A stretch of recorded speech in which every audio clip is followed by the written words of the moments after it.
Betta fish are known for being solitary, mean little beasts, so it was completely mind-blowing to me when I found out you can keep them in a community setting. Now obviously it depends on your Betta's personality. You want to give them lots of space, the more the better, but one of the key important factors to success is picking the right tank mates. So I'm gonna go over 10 of my tank mates I've actually kept with my Betta in the past, give you an honest review about how it all went down.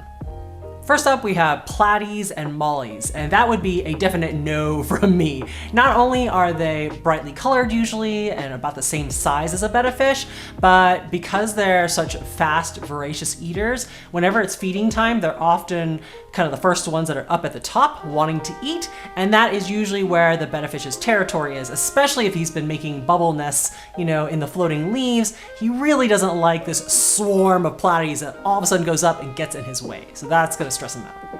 How about pseudomogil blue-eye rainbow fish? Now I personally kept my Betta with forktail or furcata rainbow fish, and I would say it's a maybe, just because yes, they are also fast swimmers and they like to hang out in the kind of top half of the aquarium where the Betta fish likes to live. However, I felt like, well, mine weren't as colorful and they're kind of smaller than the Betta, and then they weren't as aggressive during feeding times compared to the platies and mollies. So if the Betta was swimming along, they would get out of his way.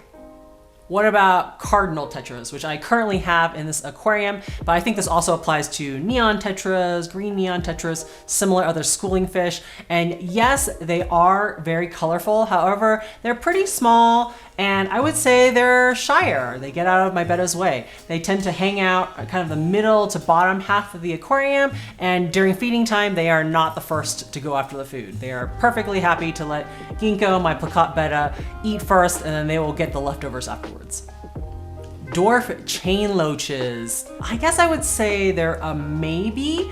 They're also in the middle to bottom half of the aquarium, but they are very, very fast. Now, a lot of times you'll hear that loaches are boisterous and they like to fin nip kind of out of curiosity, like, can I eat this? However, I never had a single problem with my dwarf chain loaches. Maybe because they're kind of timid in nature. I don't know if it's because they're nano-sized. And I also had a large group of them, so they mostly hung around themselves. But I kept them with an elderly Betta fish named Soundwave, who really didn't move at all, and they never fin nipped him at all. In fact, even in his old age, he was able to get to the frozen food cube first and completely, I guess, protect it, guard it, and they wouldn't touch it until he finished eating. Coolie loaches are a different kind of loach that gets a definite yes from me. Just because, well, if you've ever seen them before, they're one of my favorite oddball fish. They kind of look like a 4-inch miniature snake or eel that has vertical banding of dark brown to yellow. And they're nocturnal, so you don't see any of them out right now, and also fairly shy, so they always get out of my Betta fish's way. They are a bottom dweller, so they're really good at being a cleanup crew member and eating any leftovers that my Betta fish drops and leaves around. Now, Corydoras catfish are often mentioned as a very peaceful bottom dweller that you can keep with Bettas. I personally, in this aquarium, have pygmy cories, which don't just hang out in the bottom, but also in the middle of the tank, and I would give them a definite yes. They are much smaller than the Betta, not very colorful, kind of this black stripe with a gray background, and they pretty much stay out of my Betta's way. Like, he doesn't seem to notice them at all, even if they're doing their little crazy mating dance. He'll just like swim right past them and doesn't do anything to him. Another fish I have in this aquarium would be Stiphodon gobies, the neon blue type, and they're pretty much gray, really skinny, kind of like the coolie loaches, but only about 2 inches long. And I feel like this should be an automatic yes, because they're not the same size as the Bettas. They don't go after the same food usually. They're kind of grayish, but for some reason, Ginkgo the Betta absolutely hates them. He gets along with everybody else in the aquarium, but every time he sees a Stiphodon goby, doesn't matter if he's all the way in the substrate or if they're, on the glass hanging on the side, he will go after them. Now, he doesn't touch them because usually they're so flighty that they'll kind of scoot away before he can get near them. But They're very similar, I feel like, to autocinkless catfish, which is also another grayish fish that has a line down the side. So let me know down in the comments if you have problems with your betta attacking autos, because I've kind of heard it both ways on the internet. Another amazing algae eater I have in this aquarium would be my clown pleco Pennywise.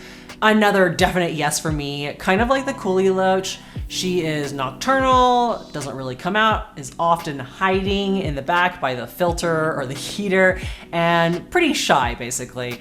I've seen them face off each other, and the betta doesn't seem bothered by the pleco, and the pleco doesn't seem bothered by the betta, but maybe it's because Pennywise is kind of brown and that blends in with the mulm a little. I don't know, but you can safely keep them together. Snails. This might be a controversial opinion, but my personal experience has been a no. You would think that snails and bettas would get along because the snail, doesn't really care. It can always crawl up into its shell, but every single one of my bettas so far has always been pretty interested in the snails, and he'll just go to investigate. He'll poke at the snail shell and then they'll withdraw in. And if that happens enough, depending on how shy the snail is, especially like my Nerite snails, they end up never coming out of their shell and eating, and then they end up starving to death. Or they'll try to crawl out of the tank and escape this perpetual investigator who wants to say hi to them all the time. So you let me know in the comments whether you've had good luck with snails. And I'm specifically talking about pet snails, not pest snails. So like mystery snails and Nerite. Dwarf shrimp you would think would be a definite no, but I'm gonna put a maybe out there because I've had some interesting experiences. With my cherry shrimp, sure, my younger bettas will definitely go after them, especially the babies. They're just like free snack food.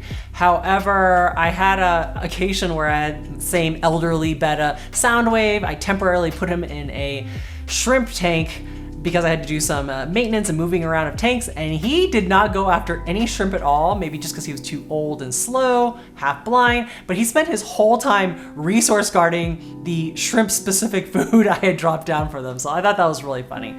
But usually I would say no to cherry shrimp. However, a mono shrimp, they're slightly bigger than cherry shrimp, they're faster, and they're kind of clear colored, not as colorful. So I've had pretty good luck keeping them with bettas. I mean, these things, they're aggressive when it comes to food time. I drop some food in, they will come right up to the front of the line, grab a piece of food, and then dart away before the rest of the fish even know what's going on. So give it a shot. If I didn't cover the species you wanted me to, definitely check out this more comprehensive guide I made over here on the different categories of tank mates that you can successfully keep with betta fish. Take time to enjoy your aquariums, and I'll see you in the next video.